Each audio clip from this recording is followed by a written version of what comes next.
Good morning everybody. आज मैं discuss करूँगा आपसे ग्राफ्स के बारे में।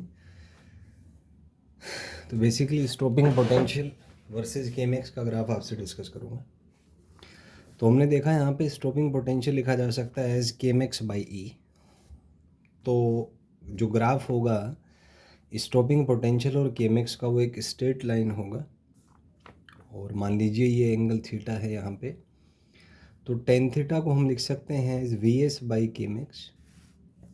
तो यहाँ से वी एस को लिखा जा सकता है K M X by E. So ten theta आपका 1/e आ जाएगा यहाँ से, तो आप देख सकते हैं। अब इंटेंसिटी के बारे में कुछ पॉइंट डिस्कस करूँगा। इंटेंसिटी होता है energy per unit time per unit area. तो मान लीजिए किसी सरफेस पे टी टाइम पे n फोटोन्स आपने इंसिडेंट किए, तो उनका टोटल एनर्जी NH न्यू हो जाएगा ए एरिया टी टाइम। तो यहाँ से हम कह सकते हैं कि इंटेंसिटी प्रोपोर्शनल टू 1/एरिया और 1/4πr² किसी पॉइंट सोर्स के लिए। पॉइंट सोर्स के लिए intensity proportional to 1/r² proportional to n। तो जो नंबर ऑफ फोटोन्स हैं वो भी 1/r² के प्रोपोर्शनल होंगे पॉइंट सोर्स के लिए। वहीं पे अगर लाइन सोर्स होता तो एरिया क्योंकि 2πrl आ जाता, तो इंटेंसिटी प्रोपोर्शनल होता 1/r and proportional to n। आइए भी क्वेश्चन इस पर डिस्कस करेंगे।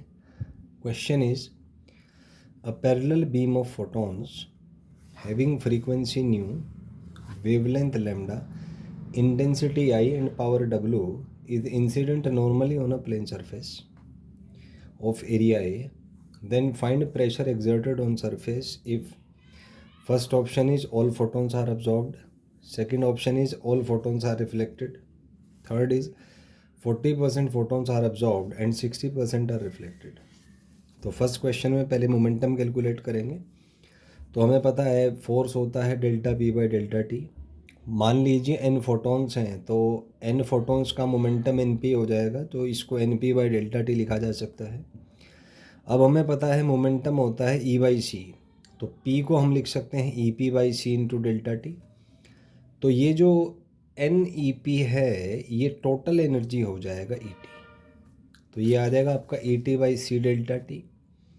अब एनर्जी बाय टाइम को हम पावर कहते हैं, तो W बाई सी, और पावर होता है intensity into area by C.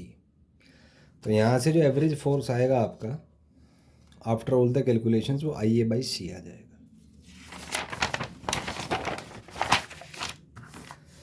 Next question, next इसमें हमें एक्चुअली प्रेशर कैलकुलेट करना था। तो प्रेशर हो जाएगा force by area. Force is IA by C by area, तो ये I बाई सी आ जाएगा and it is proportional to the number of photons. Now change in momentum is twice of NP, so delta TP 2NP आ जाएगा। तो अगर surface purely reflecting है तो सारे आंसर डबल हो जाएंगे, आप देख सकते हैं। तो फोर्स भी डबल हो जाएगा और प्रेशर भी आपका डबल हो जाएगा। थर्ड केस में है अगर कुछ फोटोन अब्जॉर्ब हैं कुछ फोटोन रिफ्लेक्ट हैं, तो हमें पता है कि प्रेशर निकालना है। तो 40% अब्जॉर्ब्ड है, तो 100% अब्जॉर्ब होते तो I बाई सी, 40% अब्जॉर्ब है तो 40%, 40/100। रिफ्लेक्टेड में 60% है और प्रेशर होता है 2I बाई सी। तो इसको अगर आप कैलकुलेट करेंगे ये 1.6 I बाई सी आ जाएगा टोटल। ठीक है जी। उसके बाद है PX ग्राफ।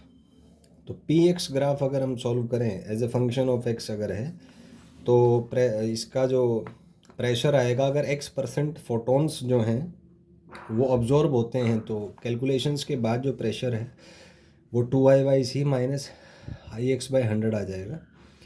तो प्रेशर और X का ग्राफ होगा स्ट्रेट लाइन। तो ये कुछ ऐसा ग्राफ आएगा। तो यहाँ पे X को अगर मैं 100 कर देता हूँ तो 100% पे I बाई सी आएगा। तो इस तरीके से ग्राफ आपका बन जाएगा।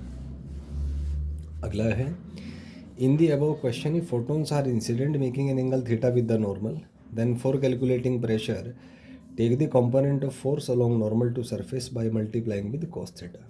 तो अगर यहाँ पे ऐसा होता क्वेश्चन कि फोटॉन्स यहाँ पे स्ट्राइक कर रहे हैं थीटा एंगल पे, तो फोर्स कैलकुलेट करने के लिए, क्योंकि ये ऐसे कुछ फोर्स लगाएगा तो इसके दो कंपोनेंट आप कर लीजिए, तो ये F cos थीटा आ जाएगा। तो जाहिर सी बात है कि जब कंपोनेंट लेंगे फोर्स का तो वो नॉर्मल के अलोंग लेंगे तो इसको पूरे एक्सप्रेशन को आप cos थीटा से मल्टीप्लाई करके आंसर निकाल सकते हैं।